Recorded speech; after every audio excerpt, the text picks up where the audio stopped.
നമസ്കാരം. പിണറായി ഭരണത്തിൻ്റെ അവസാന കാലഘട്ടം എടുക്കുക. അടിമുടി പിഴച്ചുപോയി എന്നെല്ലാവർക്കും അറിയാമായിട്ടും സൈബർ സഖാക്കൾ അത് സമ്മതിച്ചില്ല. സൈബർ സഖാക്കൾ കൂട്ടുപിടിച്ചത് റിപ്പോർട്ടർ ചാനലിനാണ്. റിപ്പോർട്ടർ ചാനലിൻ്റെ അരുൺകുമാർ ഓരോ ദിവസവും ഈ സർക്കാർ ചെയ്ത മഹത്തായ കാര്യങ്ങളെക്കുറിച്ച്, ഈ നാടിനുണ്ടായ മാറ്റങ്ങളെക്കുറിച്ച് പറഞ്ഞുകൊണ്ടിരുന്നു. സർക്കാരിനെതിരെ ഉണ്ടാവുന്ന വിമർശനങ്ങൾ, മതമാവട്ടെ, ജാതിയാവട്ടെ, അഴിമതിയാവട്ടെ, ഇതൊക്കെ വെള്ളപൂശി പൊലിപ്പിച്ച് മഹത്തായ ജനാധിപത്യത്തിൻ്റെ കാവൽക്കാരൻ എന്ന നിലയിൽ സൈബർ സഖാക്കൾ അവതരിപ്പിച്ചുകൊണ്ടിരുന്നു. മറുനാടനെ പോലുള്ളവർ കട്ടയ്ക്ക് ഈ നാട് മുടിപ്പിച്ചു, ഇവരെ ഇറക്കി വിടണമെന്ന് പറഞ്ഞപ്പോൾ ജനഹിതം അറിയാത്തവരാണ് എന്ന് പറഞ്ഞ് ബഹളം വെച്ചുകൊണ്ടിരുന്നു. ജനഹിതം അറിഞ്ഞത് വിനുവി ജോണും ഷാജൻ സ്കറിയയും ഒക്കെയാണ് എന്ന് പിന്നീട് വ്യക്തമായി. തെരഞ്ഞെടുപ്പ് ഫലം ഏറ്റവും അധികം ആഘാതമായത് സൈബർ സഖാക്കൾക്കായിരുന്നു. പാർട്ടി അണികൾ പോലും പിണറായിയെ ഇങ്ങനെ വിട്ടാൽ പാർട്ടി നശിച്ചു പോകും എന്ന് പറഞ്ഞപ്പോൾ അങ്ങനെയല്ല, പിണറായിയാണ് ശരി എന്ന് എഴുതാൻ വിധിക്കപ്പെട്ട ഇവർ ഒരുമിച്ചിരുന്ന് കെട്ടിപ്പിടിച്ച് കരയുകയായിരുന്നു കുറച്ചു കാലം. പക്ഷെ അങ്ങനെ ജീവിതം നശിപ്പിക്കാനുള്ളതല്ല, പൂർവാധികം ശക്തിയോടെ തിരിച്ചു വരണം എന്ന് കരുതി ഇവരൊക്കെ വീണ്ടും ഉണർന്നിരിക്കുകയാണ്. പക്ഷേ ഇവരുടെ ഉറക്കം കെടുത്തുന്നത് വി.ഡി. സതീശന് കൊടുങ്കാറ്റ് പോലെയുള്ള പോക്കാണ്. ഭരണപരിചയം ലെവലേശമില്ലാതെയാണ് വി.ഡി. സതീശൻ മുഖ്യമന്ത്രി കസേരയിലെത്തിയത്, കോൺഗ്രസ് പാർട്ടിക്കുള്ളിലെ എതിർപ്പിനെ മറികടന്നുകൊണ്ട്. അങ്ങനെ എത്തിയ വി.ഡി. സതീശൻ തൻ്റേതായ വഴിയിലൂടെ മുമ്പോട്ട് പോകുന്നു. ആഴ്ചയിൽ ഒരിക്കൽ മാധ്യമങ്ങളെ കാണും. അവരുടെ ചോദ്യങ്ങൾക്ക് കൊടുക്കുന്ന ഉത്തരത്തിൽ CPM ഒരാഴ്ച കെട്ടിപ്പൊക്കിയ എല്ലാ ക്യാപ്സ്യൂൾ സാമ്രാജ്യവും തകർന്നടിയും. പക്ഷെ ഇവരുടെ മുമ്പിൽ മറ്റു വഴിയൊന്നുമില്ല. ക്യാപ്സ്യൂൾ നിർമ്മാണമല്ലാതെ ഒന്നും കൊണ്ടും അവർക്ക് പിടിച്ചു നിൽക്കാൻ കഴിയില്ല. അതുകൊണ്ട് അവർ നിരന്തരം ക്യാപ്സ്യൂൾ നിർമ്മിക്കും. CPM ഭരണകാലത്ത് ക്യാപ്സ്യൂൾ നിർമ്മാണം സഖാക്കളുടെ ജോലിയാണെങ്കിലും അതിന് പല നിലവാരമുണ്ടായിരുന്നു. പോരാളി ഷാജിമാരെ പോലെയുള്ള സൈബർ ഇടത്തിലെ ഗുണ്ടകൾക്ക് കുറേ ഉണ്ടാവും. പിന്നീട് കുറേ സൈബർ ബുദ്ധിജീവികളാണ്. അതിനു മേലെ ഇടത് സാംസ്കാരിക നായകന്മാർ. അവരെല്ലാവരെയും ഇങ്ങനെ വളഞ്ഞു വെച്ച് പ്രചാരകരാവും. മുഖ്യമന്ത്രിയോ മന്ത്രിമാരോ ഇതിലൊന്നും പോയി ചാടുകയില്ല.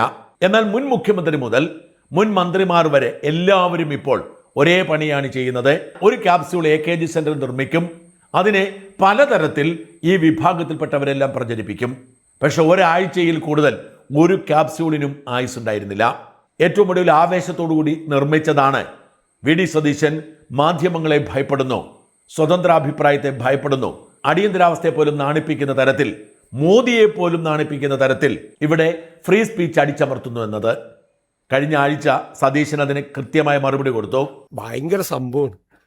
ഞാനൊരു ഭയങ്കര സംഭവം എന്ന് എനിക്ക് തോന്നുന്നത് വാർത്തയൊക്കെ വായിച്ചിട്ട്, ഞാൻ എഴുതി കൊടുക്കുന്ന സാധനങ്ങളൊക്കെ മെറ്റ റിലീസ് ഓർഡർ ക്യാൻസൽ ചെയ്യാന്ന് പറഞ്ഞാൽ ഞാൻ ആകെ മെറ്റയ്ക്ക് കൊടുത്തിരിക്കുന്നത്, നമ്മൾ ഇത് വന്ന ഉടനെ തന്നെ CMO കേരളം എന്ന ഔദ്യോഗിക ഇൻസ്റ്റാഗ്രാം പേജിൽ ലഭ്യമാക്കി തന്നെ, നേരത്തെ ഉണ്ടായിരുന്നത് ലഭ്യമാക്കി തന്നെ എന്ന് പറഞ്ഞിട്ട് റിക്വസ്റ്റ് കൊടുത്തിട്ടുണ്ട് എൻ്റെ ഓഫീസിൽ നിന്ന്. 2 മാസമായിട്ട് ഇത് ശരിയാക്കി തന്നിട്ടില്ല ഇതുവരെ. ഞാൻ പറഞ്ഞിട്ടാണ് എൻ്റെ സാധനം മുഴുവൻ, ഞാൻ പറഞ്ഞിട്ട് മുഴുവൻ മെറ്റ റിലീസ് ചെയ്യണത് പറഞ്ഞത്. നിങ്ങളൊക്കെ അതിങ്ങനെ വാർത്ത കൊടുക്കുക എന്നാണ്. നിങ്ങളൊന്ന് ആലോചിച്ചു. ഞാൻ പറഞ്ഞു കഴിഞ്ഞാൽ മെറ്റ റിലീസ് എൻ്റെ വീടിൻ്റെ 3 എണ്ണം. ഈ മറുപടി കൊണ്ട് അവർ തൃപ്തരായില്ല. ഇങ്ങനെ സതീശൻ പറയുന്ന മറുപടി കൊണ്ട് നമ്മൾ തൃപ്തരായാൽ അത് നമുക്ക് പണിയാവും എന്ന് തിരിച്ചറിഞ്ഞ് സതീശൻ അത് റദ്ദ് ചെയ്തിട്ടും അവർ അതിൽ പിടിച്ചു തൂങ്ങി മുമ്പോട്ട് പോയി. അതുകൊണ്ടാണ് CPMന്റെ ആസ്ഥാന ബുദ്ധിജീവി കയറ് പിരിയൻ സയന്റിസ്റ്റ് ഐസക് രംഗത്തിറങ്ങിയത്. സയന്റിസ്റ്റ് ഐസക്കിനെ കുറിച്ച് നമുക്കൊക്കെ അറിയാം. മൂന്നാറിലേക്ക് സ്വപ്ന സുരേഷിനെ മാടി വിളിക്കുന്ന ധാർമ്മികതയാണ്. അമേരിക്കയും ഭാര്യയും മക്കളെയും നിലനിർത്തിയിരിക്കുന്ന താത്വികാധിഷ്ഠിത നിലപാടാണ്. അതാണ് നമ്മുടെ കയറുപിരി സയന്റിസ്റ്റിന്റെ പ്രത്യേകത. സയന്റിസ്റ്റ് സംശയം തീർക്കാൻ വേണ്ടി ജെമിനിയോട് ചോദിച്ചു. ജെമിനി സയന്റിസ്റ്റിനോട് പറഞ്ഞത്രേ, ഇതെല്ലാം നീക്കം ചെയ്തത് വി.ഡി. സതീശനാണെന്ന്. അങ്ങനെ ഈ കയറുപിരി ശാസ്ത്രജ്ഞൻ ഞെരിവിളി കൊണ്ടിരിക്കുന്നതിനിടയിൽ CPIM ഔദ്യോഗികമായി തന്നെ വി.ഡി. സതീശൻ പറഞ്ഞതുകൊണ്ടാണ് ഞങ്ങൾ നീക്കം ചെയ്തത് എന്ന് മെറ്റയെ കൊണ്ട് പറയിപ്പിച്ച് ചില കാപ്സ്യൂളുകളും ഇറക്കിയിരുന്നു. വി.ഡി. സതീശൻ അടുത്ത പണിക്ക് പോയി. ഇതൊരു തന്ത്രപൂർവമായ നീക്കമായിരുന്നു.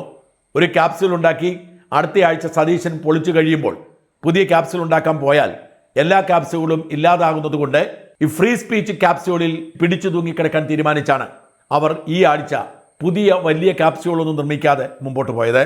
പക്ഷെ സതീശനുണ്ടോ വെറുതെ ഇരിക്കുന്നു. സതീശന്റെ നിർദ്ദേശാനുസരണം കേരള പോലീസ് മെറ്റയ്ക്ക് കത്തെഴുതുന്നു. നിങ്ങൾ എന്നെ പണിയാണ് കാണിച്ചത്, ഞങ്ങളുടെ സർക്കാരിനെ, ഞങ്ങളുടെ മുഖ്യമന്ത്രി വിമർശിക്കുന്നതൊക്കെ നിങ്ങളിങ്ങനെ നീക്കം ചെയ്താൽ ഞങ്ങൾക്കൊരു ഗുമ്മില്ലാതായി പോകും. അതുകൊണ്ട് എന്തിനു നിങ്ങൾ നീക്കം ചെയ്തു, ആര് നീക്കം ചെയ്തു എന്ന് ഞങ്ങളെ വിവരം അറിയിക്കണം എന്ന് പറഞ്ഞ് മെറ്റയെ ഞെട്ടിച്ചുകൊണ്ട് സതീശിനെ പോലീസ് കത്തയച്ചു. മെറ്റയുടെ ജീവിതത്തിൽ ഇങ്ങനൊരു അനുഭവം ഉണ്ടാവില്ല.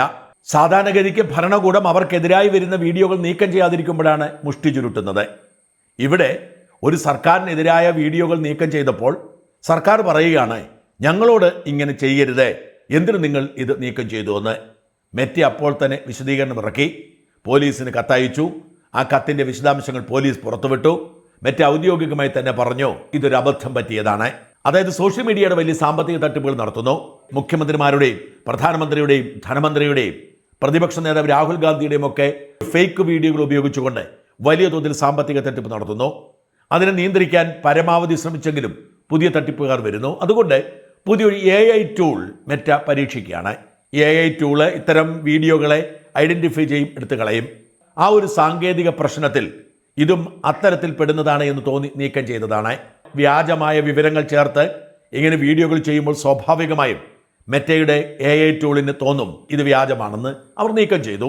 പക്ഷെ സർക്കാർ പറഞ്ഞതുകൊണ്ട് ഞങ്ങൾ തിരിച്ചിടുന്നു. അങ്ങനെ മെറ്റ സർക്കാരിൻ്റെ ആവശ്യാനുസരണം എല്ലാ വീഡിയോകളും തിരിച്ചിട്ടതോടെ അക്ഷരാർത്ഥത്തിൽ തലയിൽ മുണ്ടിട്ട് ഓടേണ്ട ഗതികേടിലെത്തിയിരിക്കുന്നു CPM. CPMൻ്റെ ക്യാപ്സ്യൂൾ മെറ്റ തന്നെ പൊളിച്ചു. CPM ഇനി എന്തു ചെയ്യും എന്നാണ് എല്ലാവരും നോക്കുന്നത്. റിപ്പോർട്ടർ ചാനൽ റോഷി പാലിനെ പോലുള്ളവർ അതും ആഘോഷമാക്കുന്നുണ്ട്. വീണിടത്ത് കിടന്നുരുളാൻ അവർ മിടുക്കരാണല്ലോ. സർക്കാർ കത്തയച്ചതിനെ തുടർന്ന് തെറ്റുതിരുത്തി മെറ്റ തിരിച്ചിട്ട് വീഡിയോകളൊക്കെ തങ്ങളുടെ നേട്ടമാണെന്ന് അവകാശപ്പെട്ടുകൊണ്ട് റോഷി പാലിനെ പോലുള്ള രംഗത്തിറങ്ങിയിട്ടുണ്ട്. എന്നാലും CPMൻ്റെ വല്ലാത്തൊരു ഗതികേടാണ്.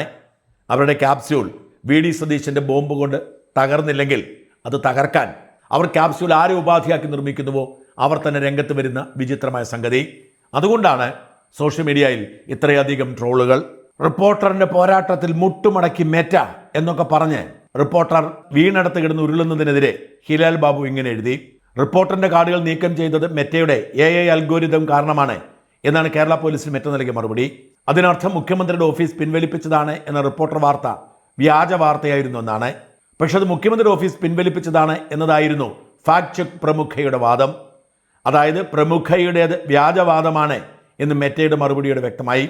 പക്ഷെ പ്രമുഖയുടെ ഇപ്പോഴത്തെ പരിഭവം മീഡിയ വണ്ണിനെ അവരുടെ നിരോധന ഘട്ടത്തിൽ രവീഷ് കുമാർ കാണിച്ചു തന്നതിലുള്ള നന്ദി പോലും അവർ കാണിച്ചില്ലെന്നതാണ്.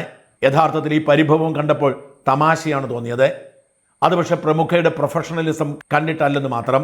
മുൻപ് UAPA കേസിൽ ജാമ്യം നിൽക്കാൻ ആളെ കിട്ടാതെ സോളിഡാരിറ്റി ഓഫീസിൽ വിളിച്ചപ്പോൾ ആളെ കൊടുത്തവരാണല്ലോ ഈ കണക്ക് പറയുന്നതെന്ന് ഓർത്തപ്പോൾ തമാശ തോന്നി. അന്ന് ജാമ്യക്കാരന് കൊടുത്തതും കുടകിലെ കേസ് ഫോളോ അപ്പ് ചെയ്തതും സോളിഡാരിറ്റി ആയിരുന്നു. UAPA കേസിൽ ജാമ്യം നിൽക്കാൻ ഒരുത്തനും തയ്യാറാവാത്ത കാലം. അന്ന് കുടക് കോടതിയിൽ സോളിഡാരിറ്റി വണ്ടിയിൽ എസ്കോട്ട് പോയ ആൾ തന്നെയായിരിക്കും മിക്കവാറും മീഡിയ വണ്ണിൽ നിന്ന് വിളിച്ച് പ്രമുഖയോട് രവീഷ് കുമാറിന്റെ കോണ്ടാക്ട് ആവശ്യപ്പെടാൻ സാധ്യത. എന്നാൽ ഈ ചീപ്പ് കണക്ക് പറയലെല്ലാം വേണ്ടി വന്നത് നമ്മുടെ മരമുറി ആൻഡപ്പിന് വേണ്ടിയാണെന്ന് ആലോചിക്കുമ്പോൾ ചിരിയല്ല സങ്കടമാണ് വരുന്നത്. ഈ പറയുന്ന പലർക്കും പ്രേക്ഷകർക്ക് മനസ്സിലായെന്ന് വരില്ല. ഈ പ്രമുഖ ഫാക്ട് ചെക്കർ എന്ന് പറയുന്നത് KK ഷാഹിനെയാണ്. ഇടത് ഇസ്ലാമിന് വേണ്ടി ഇതുപോലെ അലറി വിളിക്കുന്ന മറ്റൊരു മാധ്യമ പ്രവർത്തകയില്ല. പക്ഷെ അവരാദ്യമായി ഇസ്ലാമിനോട് തെറ്റിയിരിക്കുന്നു. കാരണം മീഡിയ വണ്ണും മാധ്യമവും ഒക്കെ മരമുറിക്കാർക്കെതിരാണ്. മരമുറിക്കാർ CPMന്റെ സ്വന്തമായതുകൊണ്ട് ഷാഹിനയ്ക്ക് അവരെ കൈവിടാൻ കഴിയില്ല.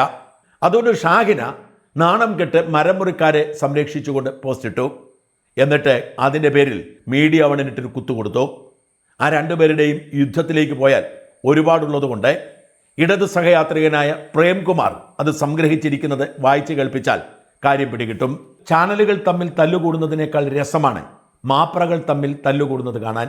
അർജന്റീനയും ഓസ്ട്രേലിയയും തമ്മിൽ കൊച്ചിയിൽ നടക്കേണ്ടിയിരുന്ന സൗഹൃദ മത്സരം വന്നുവന്ന് പ്രമോദ് രാമനും KK ഷാഹിനെയും തമ്മിലുള്ള അസൗഹൃദ മത്സരമായിട്ടുണ്ട്.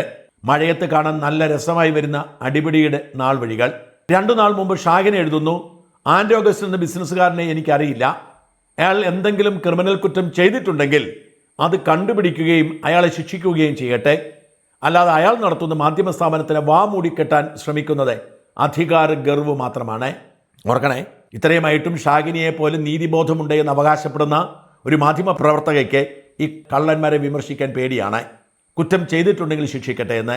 കഴിഞ്ഞ 2 പതിറ്റാണ്ടായി കേരളത്തിലെ ഏറ്റവും വലിയ തട്ടിപ്പുകാരായി വളർന്നു വന്നവരാണ് ഈ മരമുറിക്കാർ എന്ന് ഷാഹിനിക്ക് അറിയാത്തത് കൊണ്ടല്ല. സൗകര്യപൂർവ്വം ഇതൊക്കെ മറച്ചു വെച്ചവരുടെ കൂടെ ഷാഹിനയും ഷാഹിന ജോലി ചെയ്ത മാധ്യമ സ്ഥാപനങ്ങളും ഉണ്ടായിരുന്നു. അവർ മീഡിയ വണ്ണിനെ പറ്റി ഇങ്ങനെ അരുളി ചെയ്തു, അന്നേ പൂട്ടിപ്പോകുന്നത് തന്നെയായിരുന്നു നല്ലതേ എന്ന് മീഡിയ വണ്ണിന് വേണ്ടി അന്ന് സംസാരിച്ചവർക്ക് തോന്നിയാൽ തെറ്റു പറയാൻ പറ്റില്ല. OMG, എനിക്കങ്ങനെ തോന്നുന്നില്ലല്ലോ എന്നാലോചിച്ചു. പിന്നെ വിട്ടു. പ്രാക്കിൽ പ്രകോപിതനായ അജിംസ് ലേശം വെളിച്ചമുള്ള മുറിയിൽ നിന്ന് ഇപ്രകാരം സർക്കാസിച്ചു. മെസ്സിയുടെ പേരിലെ തട്ടിപ്പും മെറ്റാ പ്രശ്നവും കൂട്ടിയിണക്കി കിട്ടിയ അവസരത്തിൽ മീഡിയ വൺ ചാനലിനെ അന്നേ പൂട്ടിപ്പോയാൽ മതിയായിരുന്നു എന്ന് പറയുന്ന കാക്കനാട് സ്കൂൾ ഓഫ് ജേർണലിസംകാരോടും സൈബർ സഖാക്കളോടും പോയി വേറെ പണി നോക്കൂ എന്ന് പറയാനുള്ളൂ. Tit four tat. സർക്കാസത്തിൻ്റെ ഭംഗിയിൽ ഞാൻ കുറേ നേരം ചിരിച്ചു. കൊളംബിയ സ്കൂൾ ഓഫ് ജേർണലിസം എന്ന പോലെയല്ല Kakkanad school of journalism എന്നതുകൊണ്ടാവാം Shaheen ശരിക്കും പ്രകോപിതയായി. അഡിംസിൻ്റെ പടമൊക്കെ ഒട്ടിച്ചു വെച്ച് അവരിൽ നീളൻ പോസ്റ്റ് ഇട്ടിട്ടുണ്ട്. താല്പര്യമുള്ളവർ മാത്രം തുടർന്ന് വായിച്ചാൽ മതി എന്ന് 2ാം വരിയിലുണ്ട്. അടി പ്രമോദും ഷാഹിനിയും തമ്മിലാവുമ്പോൾ താല്പര്യമുള്ളതുകൊണ്ട് ഞാൻ വായിച്ചു പോയി. പോസ്റ്റ് വുമണിൻ്റെ മുൻകൂർ അനുമതിയില്ലാതെ ചെയ്ത സംഗ്രഹം ഏതാണ്ട് ഇതാണ്. ഞാൻ മാധ്യമപ്രവർത്തനം തുടങ്ങിയിട്ട് 29 വർഷമായി. 2003 ഏറ്റവും നല്ല ടെലിവിഷൻ റിപ്പോർട്ടർക്കുള്ള സംസ്ഥാന അവാർഡ് ഞാൻ നിരസിച്ചിട്ടുണ്ട്. കുഞ്ഞാലിക്കുട്ടിയെ കരിങ്കൊടി കാണിക്കാൻ സമരത്തിൽ ഞാൻ പങ്കെടുത്തിട്ടുണ്ട്. അഖില നന്ദകുമാറിനെതിരെ കേസെടുത്തപ്പോൾ ഞാൻ വിമർശിച്ചിട്ടുണ്ട്. ചാനൽ മാറുന്നതനുസരിച്ച് നിലപാട് മാറ്റുന്നവർക്ക് ഇത് മനസ്സിലാവുമെന്നറിയില്ല. The most unkindest cut of all. റിപ്പോർട്ടിൻ്റെയോ ന്യൂസ് മലയാളത്തിൻ്റെയോ മുതലാളി ആരാണെന്ന് നോക്കിയല്ല മെറ്റ വാർത്താ കാർഡ് നീക്കിയ വിഷയത്തിൽ ഞാൻ ഇടപെട്ടത്. മീഡിയ വൺ ചാനൽ ബാൻ ചെയ്ത സമയത്ത് രവീഷ് കുമാറിനെ കണ്ട് സപ്പോർട്ട് വാങ്ങാൻ അവർക്ക് അവസരമുണ്ടാക്കി കൊടുത്തത് ഞാനാണ്. എന്നെപ്പറ്റി ഗൂഗിൾ ചെയ്താവും രവീഷ് ഞാൻ ആരാണെന്നറിഞ്ഞത്. അന്താരാഷ്ട്ര പ്രസ് ഫ്രീഡം പുരസ്കാരം എനിക്ക് കിട്ടിയത് രവീഷിനെ മീഡിയ വൺ കണ്ടതിന് ശേഷമാണ്. കാക്കനാട് സ്കൂൾ ഓഫ് ജേർണലിസത്തിന് മെറിറ്റ് മനസ്സിലാവണമെങ്കിൽ ഇരുട്ടുമുറി സ്കൂൾ ഓഫ് ജേർണലിസത്തിൻ്റെ നടത്തിപ്പുകാർ ഇച്ചിരി കൂടി മൂക്കണം. അല്ലപ്പ, അജിംസിൻ്റെ സർക്കാസത്തിന് ഇഫക്റ്റ് ഒന്നുകൂടി മൂപ്പിക്കുന്നതല്ലേ ഈ മറുപടി എന്നാലോചിച്ചു ഞാൻ. 2 പരിചയക്കാർ തമ്മിൽ തല്ലുമ്പോൾ ചിരിക്കുന്നത് മനസ്സിന് നല്ലതാവാം. ഇടയിൽ ചെന്നിടപെടുന്നത് ആരോഗ്യത്തിന് നല്ലതാവില്ല എന്ന് എവിടെയോ കേട്ടതുകൊണ്ട് ഞാനിപ്പോൾ ചിരിക്കുക. സൈബർ ഇടത്തിലെ CPMൻ്റെ ഏറ്റവും വലിയ പോരാളികളിൽ ഒരാളാണ് പ്രേംകുമാർ. പ്രേംകുമാർ മുട്ടനാടുകൾ തമ്മിൽ ഇടിക്കുന്നത് കണ്ട് ചിരിക്കുന്നതിനെക്കുറിച്ച് എഴുതുമ്പോൾ സകല മനുഷ്യർക്കും ചിരിയാണ് വരുന്നത്.